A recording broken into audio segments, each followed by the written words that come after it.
300 fit Purbachal.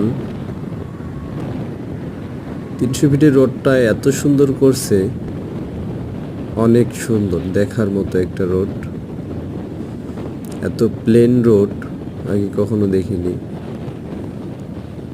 পূর্বাচলেই সেটা সম্ভব হয়েছে এবং কি অনেক সুন্দর। এখানে যে মাঝখানে যে ফ্লাইওভারগুলো দিয়েছে তারা, অনেক সুন্দর, অনেক ডিজাইনের। এত সুন্দর লাগলো রাস্তাটা, গাড়ি চালিয়ে মন ভরে গেল। কিন্তু সাবধানে গাড়ি চালাতে হবে, রাস্তাটা অনেক ডেঞ্জারাস, অনেক বড় রাস্তা, প্লাস সবাই দ্রুত গতিতে চলাফেরা করে, সাবধানে গাড়ি চালাতে হবে।